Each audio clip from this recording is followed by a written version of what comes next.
Welcome, everybody. This is Avoiding the Addiction Affliction, brought to you by Westwards Consulting and the Kenosha Substance Use Coalition. I'm Mike McGowan. You know, the same chemical that is used by anesthesiologists to medicate you through surgery can cause your death if it isn't used without knowledge.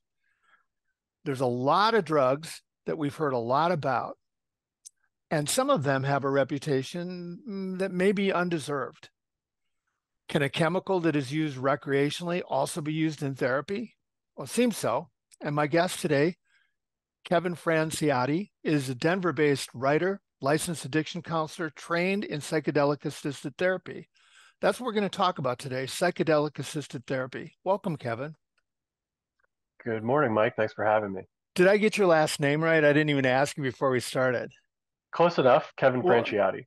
Franciotti. I missed the accent. Kevin, let's start with this. You live in Colorado, right? Mm-hmm. What is Colorado's Proposition 122? So Proposition 122, also known as the Natural Medicine Health Act, was a ballot initiative that passed in the November midterm elections by a moderate margin, but a determined one. Just over 51% of the voters approved it. So well over 1 million people voted for it. Over 1 million people also voted against it. So it's a very tight margin that it passed, but essentially it did two things. It decriminalized 5 so-called natural medicines. These are psychoactive compounds that are derived from naturally occurring plant and fungi sources, namely psilocybin, the active ingredient in so-called magic mushrooms, Ibogaine, derived from the Central African shrub Iboga, DMT, 5-MeO-DMT, and mescaline, excluding when it's derived from the peyote cactus. So it needs to become from alternate sources like the San Pedro cactus, which is more abundant. So that is what they consider the personal use and possession laws. So it is no longer a criminal offense to possess, cultivate, consume, transport, or give away for free these natural compounds. And the secondary component to it is that it also began the process of developing regulated access. So it has tasked the Natural Medicine Advisory Board that was appointed by the governor's office to implement rules designed for licensure with facilitators and facilities to initially administer psilocybin. And then after a couple of years, they have the opportunity to develop similar rules for regulated access to the other compounds. Why those 5? I think a lot of it has to do with politics, right? With focus groups and running more modest initiatives first on the local level to see what is kind of palatable to run a campaign. So when there's deliberate choices to go against the so-called synthetic psychedelics like LSD has that cultural baggage that weighs a lot more heavily in the cultural context. So the idea of potentially legalizing LSD is not quite there yet on the voters' support. That's actually a similar strategy that was done with the resurgence in the clinical research starting about 25, 30 years ago. They made an intentional decision to focus on psilocybin because the colloquial understanding did not have that cultural baggage, and hardly anybody even knew how to pronounce psilocybin like they do now, as it's much more widely known.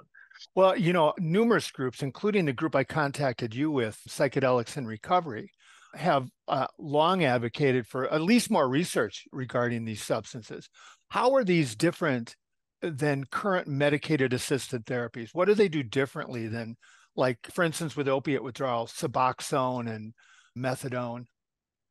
That's a great question. And I mean, among the myriad of differences that we could go on and on about, I think to precisely focus on the efficacy towards something like opiate use disorder, buprenorphine is a partial opiate agonist. Methadone is a full opiate agonist. It used to be referred to as proagonist therapy. So it would help a person struggling with opiate use disorder to, whether it be oxycodone or heroin, to kind of transfer their physical dependency onto a more stable, reliable, pure, administered dose that they could then overcome the psychological dependencies.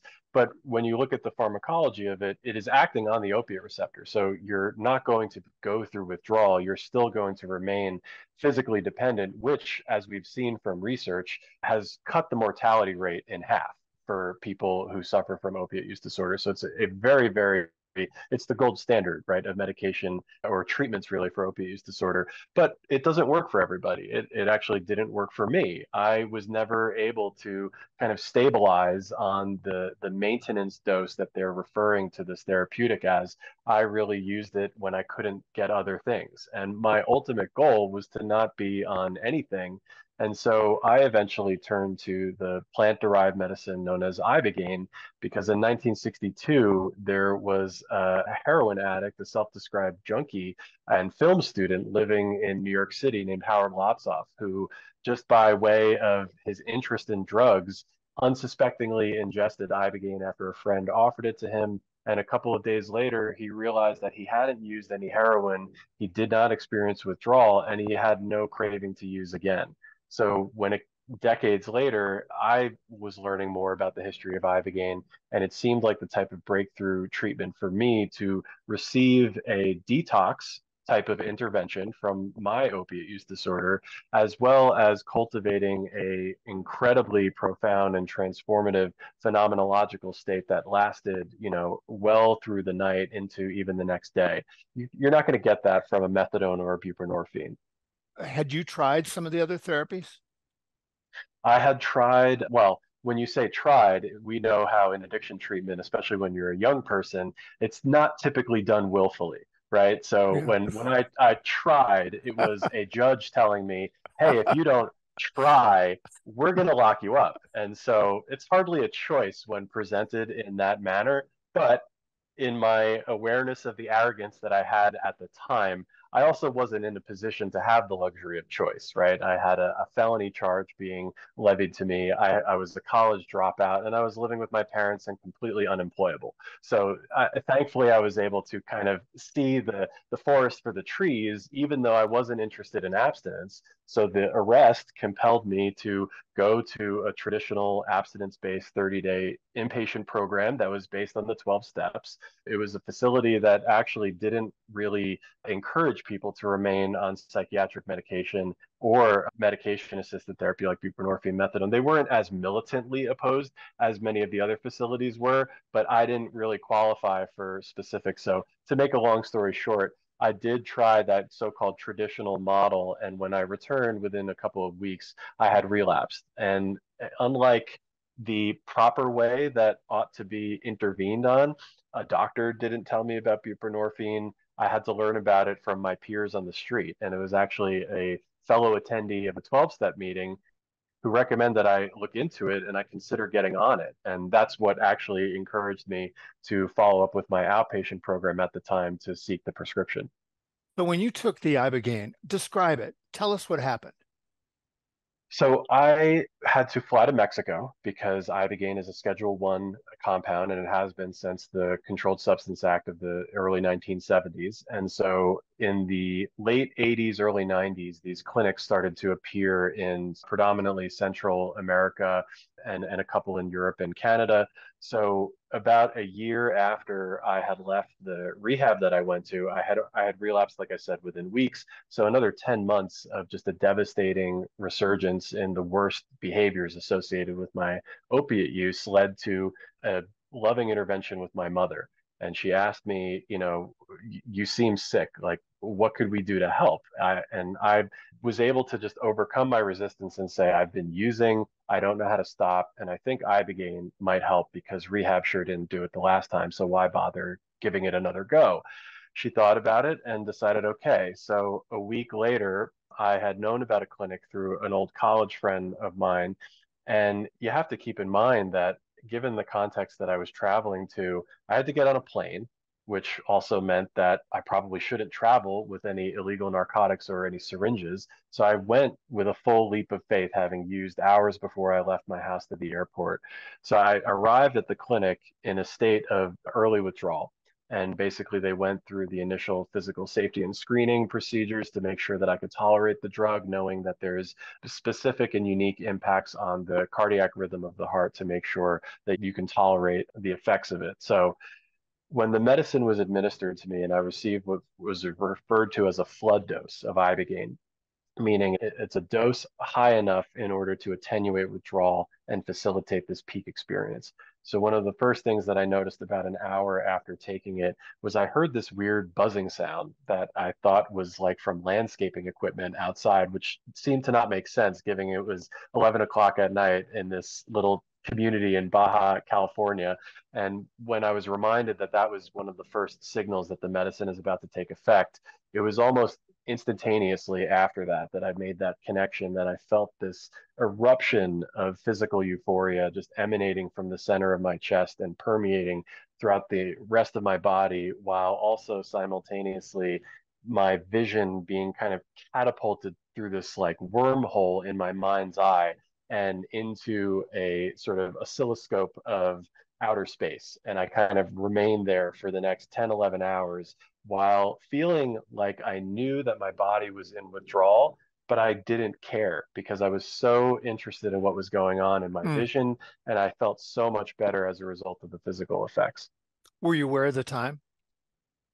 I was roughly aware of the time. Ibogaine is referred to as an onerophrenic. It means that it induces a waking dream state. So Mhm. unlike a dissociative like ketamine, where you're Mhm. really detaching from your perceptual awareness, or even a psychedelic like LSD or psilocybin, where there's profound time dilation effects, almost the moment that I would open my eyes, I would completely recognize my surroundings. I could look at a clock and understand the passage of time. It was really only when my eyes were closed that I was completely captivated and immersed in this experience. And then when it wore off, how long did it take to wear off? And then what did you experience in the after effects? So Ibogaine is known as like a three-stage kind of effect. In the first acute stage, you have these visions, you have this powerful physical effect, and then when those peak effects start to subside, you're very much in a prolonged afterglow where you're emotionally sensitive, you're continuing to kind of reflect on the profundity of what you just came down from.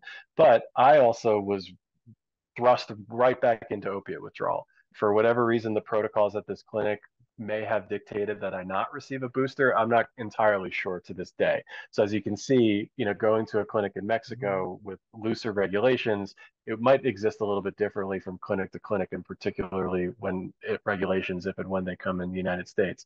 So in any event, because I was in this withdrawal phase and I was incredibly emotionally sensitive, I was flooded with feelings of guilt and shame and remorse and regret and all of these things that as an active addict I spent day in and day out attempting to avoid, right? Because if I were able to feel those things, I would probably stop. But it's a hell of a lot easier to get your next fix than it is to allow yourself to feel these deeply, deeply painful things and process it. So I spent the entire day really by myself, confronted with the worst aspects of the behavior that I had been engaged in. You mentioned was somebody there to assist you in those feelings?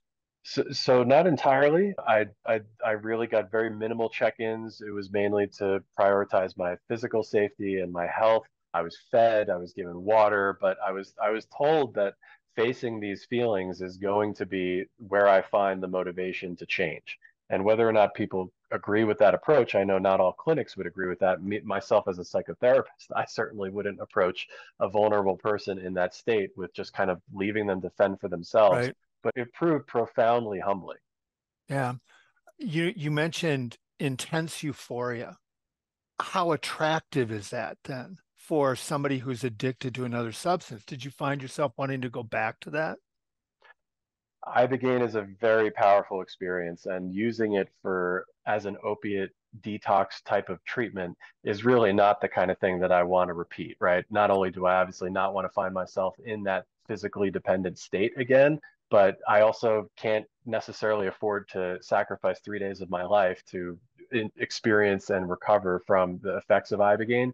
You will likely not see Ibogaine ever used as a recreational drug. It takes a lot of effort to persevere through the experience. But, the euphoria component of it, it represents the type of compassionate, person-centered care that ought to be afforded to anybody in that position, regardless of the behaviors associated with their use. They're still a sick person, and we as a society ought to provide them an appealing treatment that people would want to take so that they Hmm. could get better. I certainly did not experience that type of compassion in a jail cell, or even with some of the medical people that I had spoke to that viewed me like a piece of shit taking up space for somebody who actually needed it. Yeah. So did it work? Did you find that you were no longer attracted to the opiates? So it's complex and it's very individualized. I wouldn't say that it completely cured me. And I think because of the external accountability that I had going on in my life, that what it actually led me to do was embrace the open-mindedness towards adoption of the mainstream approach. I found myself living in a halfway house, going to meetings, and it turned me around to the fact that I ought to consider the 12 steps, right? 6 months of my life living in South Florida may not be the death sentence that I had initially feared it to be. And I think I could tolerate it enough to get my life back on track. Yeah, well, with the heat right now, it may be that death sentence, right? But so that's the opiate withdrawal part. But these chemicals are also now being used for other brain disorders, PTSD, depression, anxiety. How do you find that people are using them? So one of the first questions you asked was how to compare this to traditional treatments. Right. And what I think makes a key difference in terms of a pharmacotherapy, these are not designed to be daily use medicines. They really couldn't be used because of tolerance effects and all of those other things that I said psychologically. So they really are pointing at a different theory of healing that allows people to rely on both the unique pharmacology of these medicines, and we're only really just starting to learn about some of this stuff, like for example with MDMA and being able to overcome the intrinsic symptomatology of PTSD that makes it resistant to treatment, right? There's a hypervigilance, there's a distrust of others, the very same people who are supposed to be those that are helping us overcome our trauma are viewed in a lens of distrust, and then a refusal to associate any kind of empathy towards oneself when they're in that kind of state. So MDMA really allows people to have a diminished fear response and an increased connection between their prefrontal cortex and their hippocampus, where they store these traumatic memories to allow themselves feelings of empathy, to allow themselves trust in their practitioner, and to safely engage and process in tandem with therapy to recover from their trauma. You're not going to get that really from SSRIs. You're not going to get that from mood stabilizers, or certainly not anxiolytics like benzodiazepines. Those are designed to really allow people to alleviate symptoms, which is fair game for people who want that so that they could go on with their lives if it works for them, absolutely. But what we're seeing is over time, without really being able to process these experiences, it eventually will catch up to people, although, or they'll start to associate different types of depression or anxiety. So to allow people the direct experience to tap into their subconscious, to really allow these experiences to emerge in a safe and supportive manner really drives long-term outcomes from single, sometimes two or three, or no more than a handful of medicinal administrations over a few months. You know, it's interesting that you mentioned MDMA, ecstasy, for those of you that aren't familiar with it, because during the 90s, late 90s, when that was all the rage, right? Maybe I should say all the rave. There were reports of people using it in this way, but it got lost. That usage got lost in the whole anti-drug message. And you must be getting some of that as well, some blowback like, hey, wait a minute, how can something that's used recreationally like psilocybin be used medicinally and therapeutically to treat depression, anxiety, and PTSD? Is this just a mindset of the war on drugs that we have to be black or white, good or bad? I mean, the elephant in the room in the conversation around psychedelics, because they've been in Schedule One for so long, is the war on drugs. And as we know, the war on drugs was really never about targeting the harmful scientific qualities of these medicines. It is not a science-based policy. It is a policy based on systemic racism and the oppression of specific groups of people. When you look at the history, this isn't a theory. This is a fact. And we've even seen, interviews from like members of the Nixon administration, John Ehrlichman, talking to Harper's Magazine about how it was never about the drugs, it was about the people. So these laws were used to control people, and the excitement with the interest in it to this in these days is encouraging, of course, but it is important for people to understand how these drugs were targeted and illegalized in the first place, because we are in a position where we need more research. We have to understand so much more about these compounds, their risk profiles, the safety considerations, what they're actually doing to the brain. But without, government funding, without significant resources going in to conduct expensive research, we won't know the answers to these questions. And it's due to the fact that these drugs have been demonized on a political and legal level for so long that we don't have this research. You talked about MDMA, also known as ecstasy, right? MDMA came around right after the initial backlash against LSD and associated compounds. MDMA had this like grace period of emergence in the underground sort of therapy movement of people, largely in the West Coast, and facilitating couples therapy under the colloquial name Adam is how they referred to it before it started to hit the Texas rave scene and move around the country in the 80s. But when you look at the war on drugs scare tactics, the same types of playbook was employed for ecstasy with propaganda, with shoddy research. And you see that to this day with things like fentanyl. We see, members of law enforcement claiming to go into an overdose reaction simply from looking at a baggie of fentanyl. And we know that this is nonsense. You can't overdose from something that you don't deliberately or accidentally actually put into your body. You can't just get that from touching it. So we have the same type of discourse to this day around another demonized class of compounds. So in addition to the excitement that we're reforming the laws, we're experiencing breakthrough moments in the science with psychedelics, we have to constantly remain vigilant about what's happening with the discourse around fentanyl and the overdose crisis in this country, because many of the same sort of propagandistic techniques apply.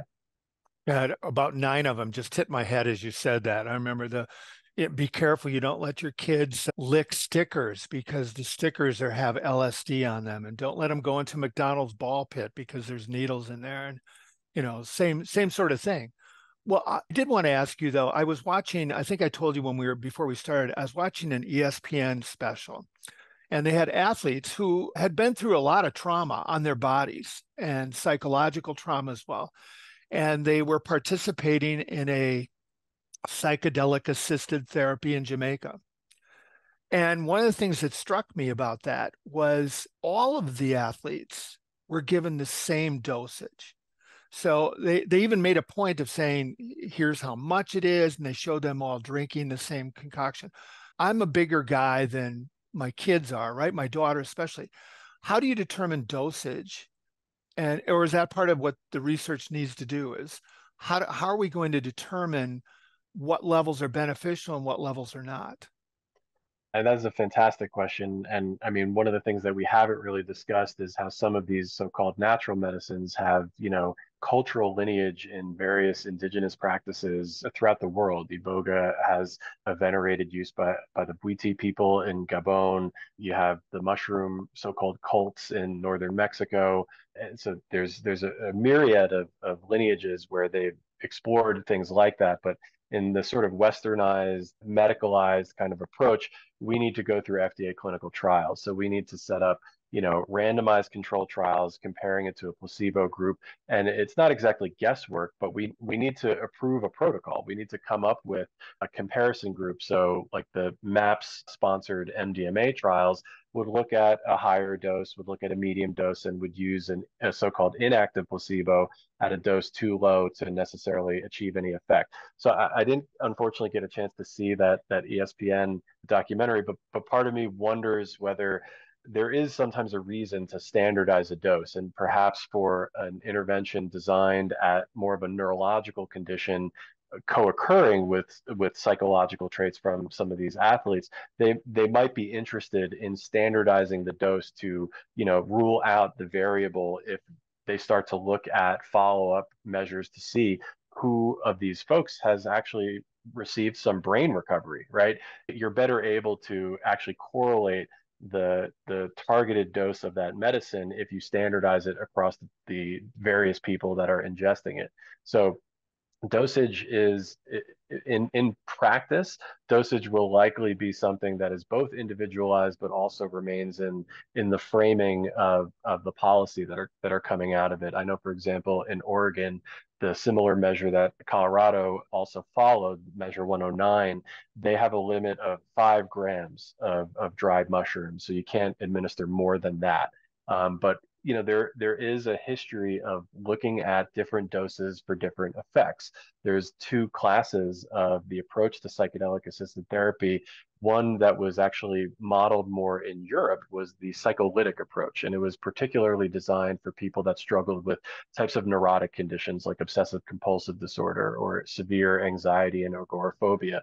They would actually use very low doses that were supposed to be done in conjunction with therapy to help people just kind of slowly peel away the layers of the onion rather than have, an earth-shattering experience on a high dose of medicine. You can imagine it was the Americans that chose that model of things, the so-called psychedelic approach. Shocking. But are you using it in your therapy? So I predominantly use ketamine in my practice Mm. because it is approved off-label through FDA authorization. So I'm able to be completely above ground, completely in line with my scope of practice as a licensed addiction counselor, and allow for my clients to get medical evaluation, screening, and eligibility to prescribe it. It remains to be seen how licensed practitioners will be able to engage with the natural medicine facilitation, especially as it currently exists in the law. As of July 1st, the Colorado State Legislature passed an implementation bill that has now actually superseded the law of Prop 122. There's some differences there that I'd encourage listeners to look into, but it's a little bit in the weeds for this conversation. But right now, what exists is a community healing model. And so it's not really designed to be heavily professionalized or taken over by, certain companies that are going to look at doing this as a psychotherapeutic. That is what we're waiting for the rules to come out and the licensure tiers. Well, when somebody experiences this, we live in an age of social media, right? So, not that everybody is listening to this podcast, but you can find almost anything through social media. How important is it if you're going to be using some of these substances to address psychological or physiological disorders that you work with a professional rather than a social media influencer? That is the day and age that we're in. The TikTokification of pop psychology has made my job very difficult. It suddenly seems that everybody understands the word narcissism and gaslighting. And I can tell you from a trained and educated perspective, they do not understand what those words actually mean. So, when I have someone come into my office because they saw a Facebook ad about at-home ketamine treatment and they're looking to me for some kind of endorsement of that approach, I have so much education to do. So, we really have our work cut out for us with harm reduction focused education and just, straight facts with teaching children the effects of drugs, the harms of them, how to use them safely, understanding that if they're going to get exposed to information from for-profit promotional campaigns on social media, we ought to get ahead of the curve and go directly to them with our experts. And we have not done that in a reasonable and mature way in this country for decades, since the DARE generation. So as exciting as these reforms are, as exciting as these headline grabbing articles in the New York Times, we have to understand the way science communication is disseminated to the public and how much nuance gets lost by the time it targets the end user who's not a drug nerd like me, who spent decades trying to Mhm. study this stuff. We really need to be careful about how we're educating the public and commit as much, if not more, resources to doing it as we are trying to firm up our businesses. Well, it's interesting because you go into a doctor, and my doctor will tell me that people are unsatisfied with a visit unless they walk out of the visit with a prescription. So sometimes we don't even ask what that drug does. We just take it. And if I get a drug, it comes with this long list of interactions and things I need to be aware of, which, by the way, none of us ever read. And yet we take it without question because it comes from the white coat. Yeah. And so are we at the beginning of seeing some of this happen with some of the other substances that could really be beneficial? I have people I know who talk about seizure disorder and are waiting for some of this stuff to come to our state to treat their kids in seizure disorder because there's been good research in that as well. I was talking to a colleague of mine that I do psychedelic training with, and he's a former behavioral pharmacology researcher funded by, the government with FDA approved trials and all of that. And he just shared with me anecdotally that, the FDA, our institutions in the National Institutes on Health must be freaking out, right, with these campaigns to facilitate individual ownership of how they choose to receive and sometimes grow their own medicine, and really looking outside of the institutionalized, regulated, perhaps over-regulated models that we've seen.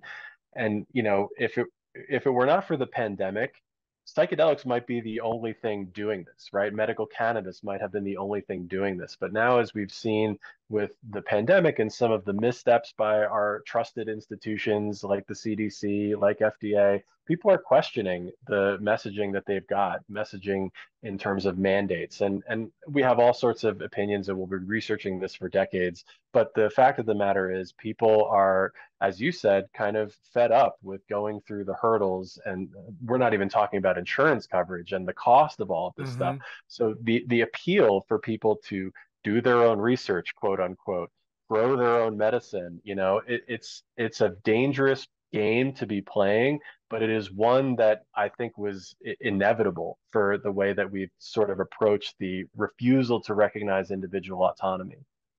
And lastly, how long lasting are the effects, the insights? Is it drug dependent that only during the time that you're using it do you have the insights, or does it really open up doors? That is a question that is still being looked at. We're looking at the pharmacology, we're looking at the effects on the brain, we're looking at animal models to see what's really happening with the so-called neurogenesis phenomenon, the actual triggering of growth factors that allow the brain to heal itself, in some cases grow new neural pathways. But because we've largely seen these incredibly promising, sometimes breakthrough effects from the research, we also have to keep in mind that because resources were so limited in terms of actually funding these trials, they had to prioritize some of the best therapists, the best protocols, the best approaches. So as we see that move out of the lab and into implementation with, not perhaps as robust training requirements or licensing or even experienced therapists, we will likely see a bit of a drop off in terms of the quality of the therapy that's delivered. But what we have seen from the research has shown incredibly promising interventions from a short-term protocol. A few months can give people benefits for a year, sometimes longer than that. Me, for example, with Ibogaine, I did experience a relapse prior to, my fifth year of achieving abstinence. I had embraced the abstinence approach for over 4 years. I had built my life back. I had finished my undergrad, all of these things. And then the kind of stereotypical relapse process that we sometimes witness in abstinence-based circles happened with me. And I experienced a pretty devastating relapse for several months that I overcame, not with Ibogaine, but by self-tapering through a detox intervention with buprenorphine.